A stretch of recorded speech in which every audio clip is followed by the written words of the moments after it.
Hello everyone, welcome to my channel. இன்றைக்கி நான் வந்து சிக்கன் 65 சிக்கன் கிரேவி தான் எப்படி செய்யணுன்றது இந்த வீடியோ ஷேர் பண்ணியிருக்கேன். எல்லாம் ட்ரை பண்ணிவிட்டு எப்படி இருக்குன்னு சொல்லுங்கள், கண்டிப்பாக டெக்ஸ்ட் பண்ணுங்கள்.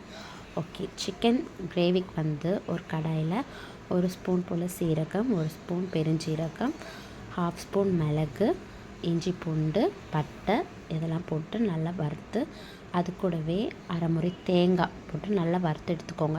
நல்லா கொஞ்சம் ப்ரௌன் கலரில் ஆகணும், அது வரைக்கும் நல்லா வறுத்து எடுத்துக்கோங்க. அதை தனியாக ஒரு மிக்ஸி ஜாரில் போட்டு பேஸ்ட்டாக அரைச்சி வச்சுக்கோங்க. இப்போ ஒரு கடாயில் எண்ணெய் ஊற்றி அதில் ஒரு 3 வெங்காயம் போல் நல்லா போட்டு வதக்கிக்கோங்க. வெங்காயம் வந்து நல்லா வதங்கணும், நல்லா ஒரு கோல்டன் ப்ரௌன் அப்படி வதங்கணும். அப்போ தான் வந்து கிரேவி ரொம்பவே டேஸ்டியாக இருக்கும். நல்லா வதக்கி எடுத்துக்கோங்க. இப்போ அதுக்கு தேவையான அளவு உப்பு சேர்த்துக்கோங்க. உப்பு சேர்த்தோன்னே இப்போ கொஞ்சமாக இஞ்சி பூண்டு இதெல்லாம் போட்டு நல்லா வதக்கி எடுத்துக்கோங்க. இஞ்சி பூண்டு இதெல்லாம் நல்லா வதங்கி வந்தோடனே ஒரு 3 தக்காளி, நல்லா பழுத்த தக்காளியை போட்டு அதையும் நல்லா வதக்கி எடுத்துக்கோங்க.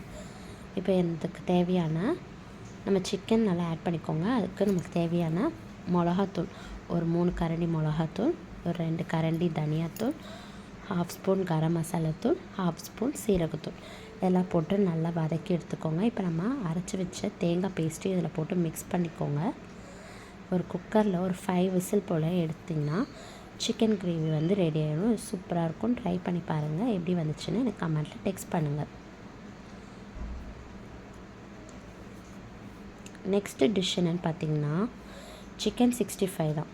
சிக்கன் 65க்கு வந்து ஒரு கிண்ணத்தில் இஞ்சி பூண்டு பேஸ்ட், 2 ஸ்பூன் மிளகாத்தூள், 2 ஸ்பூன் தனியாத்தூள், உப்பு, கரம் மசாலாத்தூள், மிளகுத்தூள் வந்து ஒரு ஸ்பூன் போட்டுக்கோங்க. தந்தூரி மசாலா அது கொஞ்சம் போட்டுக்கோங்க. நல்லா அது எல்லாத்தையும் கொஞ்சம் தயிர் ஊற்றி உப்பு போட்டு நல்லா மேரினேட் பண்ணி வச்சுக்கோங்க. சிக்கனை வந்து ஒரு 30 மினிட்ஸ் நல்லா மேரினேட் பண்ணிவிட்டு ஒரு கடாயில் கொஞ்சமாக எண்ணெய் ஊற்றி வறுத்து எடுத்திங்கன்னா டேஸ்டியான சிக்கன் 65 வந்து ரெடி ஆகிடும்.